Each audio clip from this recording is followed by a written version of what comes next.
నమస్కారం. తెలుగు మీనింగ్ ఛానల్‌కు స్వాగతం. ఈ వీడియో లెసన్ 24లో మనం డైలీ లైఫ్‌లో ఉపయోగించే 20 ముఖ్యమైన ఇంగ్లీష్ పదాలను, వాటి అర్థాలు మరియు ఉదాహరణలతో నేర్చుకుందాం. ఇంగ్లీష్‌ను సులభంగా నేర్చుకోవడానికి ఈ క్లాస్‌ను చివరి వరకు చూడండి. Let's start. కాషన్. కాషన్‌ని తెలుగులో జాగ్రత్త అని అంటాం. Drive with caution. Drive with caution. జాగ్రత్తగా డ్రైవ్ చేయండి. He ignored the caution sign. He ignored the caution sign. అతను జాగ్రత్త సంకేతాన్ని పట్టించుకోలేదు. బేరీ. బేరీని తెలుగులో ఖననం చేయి లేదా పాతిపెట్టడం అని అంటాం. They buried the treasure under the tree. They buried the treasure under the tree. వారు ఖజానాను చెట్టు కింద పాతిపెట్టారు. The dog buried a bone in the ground. The dog buried a bone in the ground. కుక్క భూమిలో ఓ ఎముకను పాతిపెట్టింది. కేర్. కేర్ని తెలుగులో శ్రద్ధ అని అంటాం. She takes care of her family. She takes care of her family. ఆమె తన కుటుంబాన్ని శ్రద్ధగా చూసుకుంటుంది. Take care of your health. Take care of your health. మీ ఆరోగ్యాన్ని జాగ్రత్తగా చూసుకోండి. బంప్. బంప్ని తెలుగులో గెంతు లేదా జట్కా అని అంటాం. I got a bump on my head.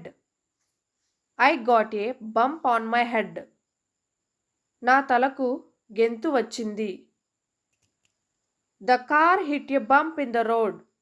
The car hit a bump in the road. Car రోడ్డులోని జట్కా మీద పడింది. కాంట్రాస్ట్. కాంట్రాస్ట్ని తెలుగులో వ్యతిరేకత లేదా వ్యత్యాసం అని అంటాం. There is a sharp contrast between them.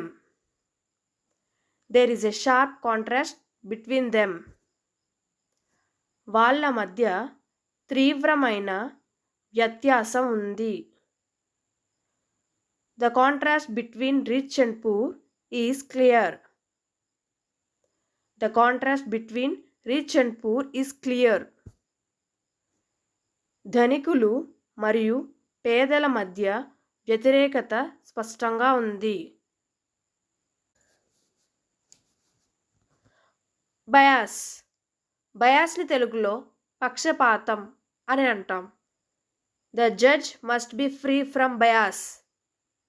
The judge must be free from bias. న్యాయమూర్తి పక్షపాతం లేకుండా ఉండాలి. Media should be avoid bias. Media should avoid bias. Media పక్షపాతం నివారించాలి.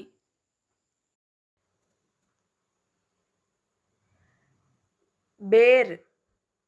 బేర్ని తెలుగులో ఖాళీ లేదా ఒత్తిగా లేకుండా అని అంటాం. He walked on bare feet.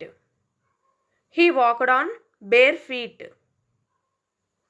అతను ఒంటి కాళ్ళతో నడిచాడు. The walls are bare.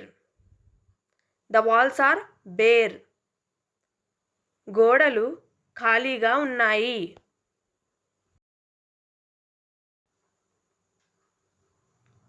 Begin.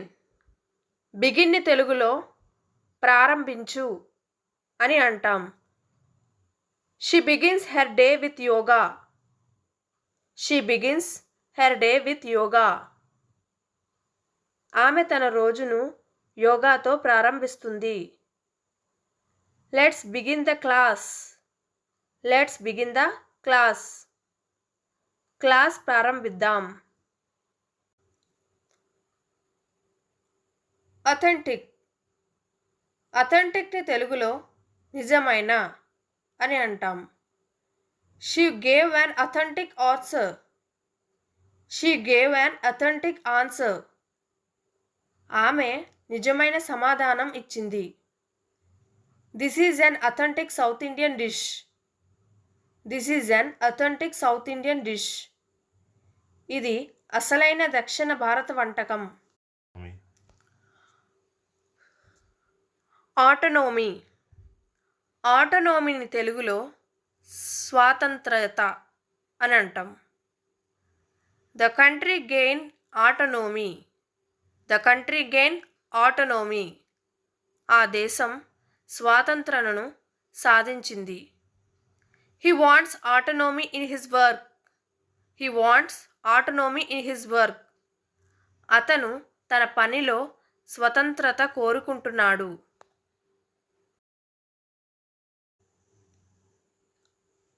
Bother.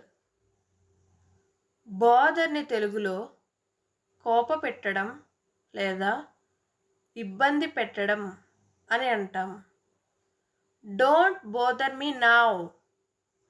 Don't bother me now. ఇప్పుడు నాకు ఇబ్బంది పెట్టవద్దు. He bothered her with silly questions. He bothered her with silly questions. అతను ఆమెను అర్థంలేని ప్రశ్నలతో ఇబ్బంది పెట్టాడు. బ్రీత్. బ్రీత్ని తెలుగులో శ్వాస అని అంటాం. She took a deep breath. She took a deep breath. ఆమె లోతైన శ్వాస తీసుకుంటుంది. She held her breath. She held her breath. ఆమె తన శ్వాస ఆపుకుంది. ఎష్యూర్. ఎష్యూర్ని తెలుగులో హామీ ఇవ్వు లేదా భరోసా ఇవ్వు అని అంటాం. I assure you everything will be fine. I assure you everything will be fine. అంతా బాగుంటుందని నీకు హామీ ఇస్తాను. He assured his support. He assured his support. అతను తన మద్దతుని హామీ ఇచ్చాడు. అసెస్. అసెస్ని తెలుగులో మూల్యాంకనం చేయు అని అంటాం. We need to assess the damage. We need to assess the damage. మనం నష్టాన్ని మూల్యాంకనం చేయాలి.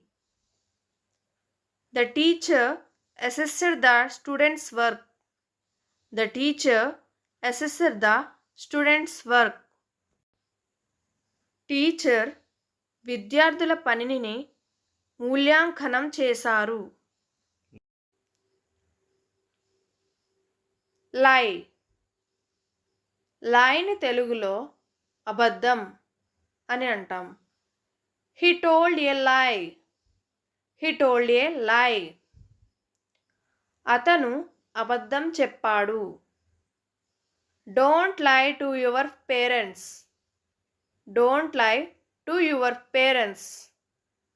నీ తల్లిదండ్రులకు అబద్ధం చెప్పవద్దు. అప్రూవ్. అప్రూవ్ని తెలుగులో ఆమోదించు అని అంటాం. My parents approved my decision. My parents approved my decision. నా తల్లిదండ్రులు నా నిర్ణయాన్ని ఆమోదించారు.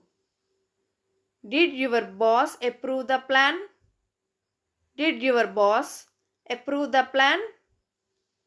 మీ బాస్ ఆ ప్రణాళికను ఆమోదించారా? ఎవాల్యూషన్. ఎవాల్యూషన్ తెలుగులో వికాసం లేదా ఉద్భవం అని అంటాం. Language evolution is fascinating. Language evolution is fascinating. భాష యొక్క వికాసం ఆకర్షణీయంగా ఉంటుంది. Technology is in constant evolution. Technology is in constant evolution. Technology నిరంతర పరిణామంలో ఉంది. స్ట్రెస్. స్ట్రెస్ని తెలుగులో ఒత్తిడి అని అంటాం. She is under a lot of stress. She is under a lot of stress. ఆమె చాలా ఒత్తిడిలో ఉంది. Too much stress is bad for health. Too much stress is bad for health. ఎక్కువ ఒత్తిడి ఆరోగ్యానికి హానికరం. Draw.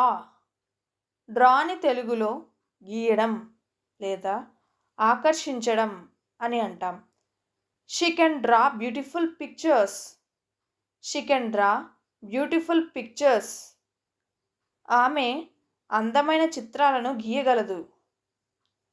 She can draw well. She can draw well. ఆమె బాగా గీయగలదు.